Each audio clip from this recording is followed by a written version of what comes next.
So yun, 1v3 situation na to gara at hinahanap ko yung isa na lang kakampi kasi nag-gunshot yun sa taas.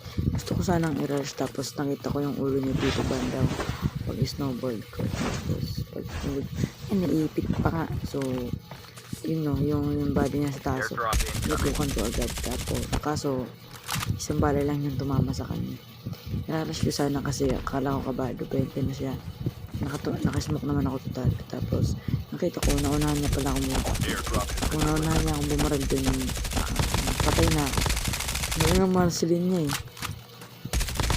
Sakto sa bala ko. Ito na isa niyang kakampi.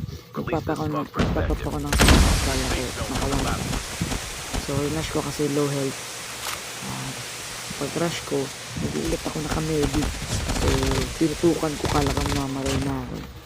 Kala ko mali ELS pa ako. So hinanap ko na yung kakampi nilang K9 unit. Tapos yun, nagmamasid muna ako sa paligid kasi kala ko nandun na sa paligid eh. Kala ko nasa likod ko na eh. Kabado bete na ako dyan eh. Kasi gusto ko nang manalo.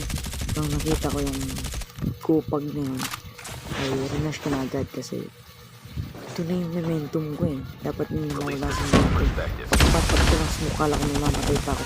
Sinusubukan ko, pang, tapos ang laban.